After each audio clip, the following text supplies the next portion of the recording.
All right. So, Mike, this first question's for you. How rewarding of a feeling is it to, start 60 years ago in your own garage and then, you're celebrating a 50th anniversary. Tell me a little bit about how that feels being able to come back out and perform.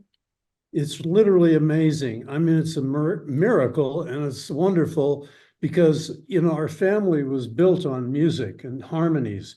And in fact, my mother came from Kansas and my grandfather Love came from rural Louisiana. The Wilsons had no money. They actually camped on the beach during the Dust Bowl days, which preceded the Great Depression. So this is a long time ago, but they had zero money. But what they did have is talent. They had harmonies, they had music. My uncle sang in a quartet, my mom sang in light opera in a trio. And so it was always all about music. My grandfather Love started working in the sheet metal industry. My grandfather and my father worked during World War II building galleys, actually kitchens for warships. And so he didn't have to go to the war, so therefore I'm here. And so anyway, it's just a combination of hard work and music. And my nephew's Kevin Love he was with the Cleveland Cavaliers after he was with the Minnesota Timberwolves, and then he was in Miami recently. He's plays professional basketball. My brother Stan was in the NBA too. So anyway, it's just Are they going to be in Greensboro? No. Yes, we are going to be in Greensboro, but it's a combination of sports and music and hard work, and here we are. But you mentioned this is their 50th anniversary of Endless Summer. Yep. And Mike came up with the whole Endless Summer name, and he did the album and the tracks. But Endless Summer is what turned me on to the Beach Boys. And so for me to be out on this particular tour I just can't believe it. I have to pitch myself. Yeah, John used to drive his bike, he told me, by my parents' house and look in the window and see the gold albums and so on the walls. Until his mom called the police on me, and then that was, No. that was it. But I've been a fan, because, and we see these concerts, I've been on the road with them this week. I mean, first of all, thank you to be a little part of this conduit that's getting music out to the masses that need it so bad. I say that I feel like your music was written for this exact moment right now because we need it. I always say discord is at an all-time high and decency at an all-time low, but thank God we have the Beach Boy music to get us through. And it's so evident at these concerts. It's become a family affair, right? It is. I mean, there are 4 generations literally coming to our shows sometimes. I mean, your great-grandparents, grandparents, their kids, and then the children. Because it's heart music. That's what I've always called it. It bypasses the brain and goes straight to the heart. And that's why you'll see 9-year-olds and 90-year-olds. And this guy is, may I tell him your age? Yeah, he's 52 years old. 52, yeah. He's 83, and he works harder than every one of us on the stage. He's mad if we're not doing 2 shows a day. And I was looking at our presidential candidates. Why don't you run for president? No, thank you. My job is a lot more fun. Yeah, that's true. Well, I was going to say, John, tell us how you got started with the Beach Boys. Well, I will tell you, I will start and then he can tell you. No, he was Blackie on General Hospital when we met him first. And he grew up in Orange County, California, and he played the drums. He loves to play the drums, and he plays them really well, which is surprising, for an actor. Anyway, so you tell them. Well, I just, and I got turned on to Endless Summer, which is the 50th anniversary of that. And my dad had an 8-track cassette player in his car. And somehow I stumbled upon that. I was like, oh, like the heavens opened up. Like, what is this? What is this music? Yeah. I was so drawn to it, like I said, because it went boom right here. And then I knew a guitar player in the band. I went to see them. I was really bummed out. A girlfriend, I just caught her in bed with someone else.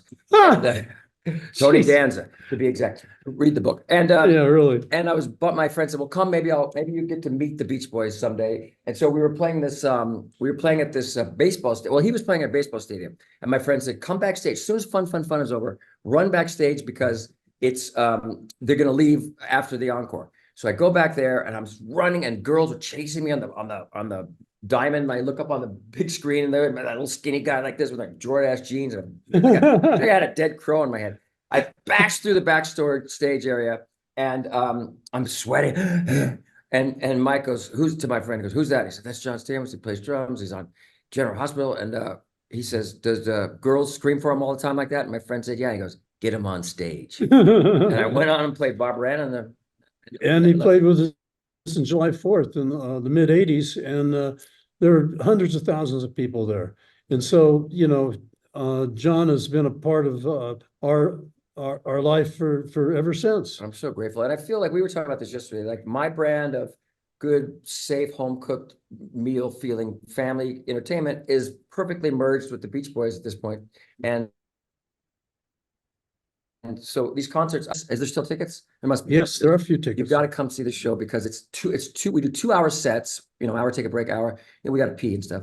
And it's hit. I mean, sometimes he's got to cut out the hits, but it's a communal experience. It breaks down every barrier, every political barrier, every age barrier, everything. It's just a family of all these people as one that are lifted to this place where we really need to be right now. Right. It's the worse it gets in the world, and it's pretty sketchy out there, the more positivity is attractive. And we've always accentuated the positive in the music. Good vibrations, fun. Yeah. Optimism. Wouldn't it be nice? Tell me about that thing in London, that study they did about what songs make you the happiest. Oh, yeah. A guy, a psychologist in Sheffield, England, tested with 2,500 people. He tested a bunch of songs to find out, because he's a psychologist, he wanted to know which songs make people feel the best. Yeah. And Good Vibrations came in at number 1. Mm-hmm. Yeah, I Get Around came in at 8. Earth, Wind and Fire Earth, Wind and Fire had September was number 10, and there was a Pink in there. There was a Bob Marley in there, but to come in at number 1 for making people feel good, that's quite an honor. Yeah, I love that. And so, you guys have your docuseries, you have the book now. How does it feel to be able to perform in front of fans now that they may know a side of you guys that they didn't know before? Well, the Disney Plus has our documentary on it, and that's informed a lot of people about the early origins of the group. It doesn't go all the way up to now, but what it does do is it gives you a really good picture of the family connection between all of us and how it led to these harmonies, and we're obsessed with not only harmonizing, singing the notes, but making a blend. And that blend and those 4-part harmonies attached to that rock and roll beat that Chuck Berry came up with, let's say, well, that made for a special formula. And like I said, I've been the lyricist on many of the songs, and I've always accentuated the positive. Yeah. Even if if you fell out of love, or somebody fell out of love with you and you're really devastated, at least you found that happiness at one time in your life. And that part was good. So that's a song called The Warmth of the Sun. Yeah, and I think you were talking about the documentary, which I thought was really well done, because it really did accentuate the positive. And so many of these documentaries and books on you guys, sometimes they go to the negative. Every band has negative stuff. But what I loved about the documentary was they really highlighted Mike's contribution to the Beach Boys. Sometimes it gets overlooked. And I'm telling you the absolute God's honest truth. And it's not, and this documentary shows that he really was side by side with Brian, writing all those hits. Brian will say it. Everyone in the band will say it. And Mike would come up with the hooks. I'm picking up good vibrations, round, round, get around. I go, Aruba, Jamaica. That's all Mike. And that's what you remember out of those songs.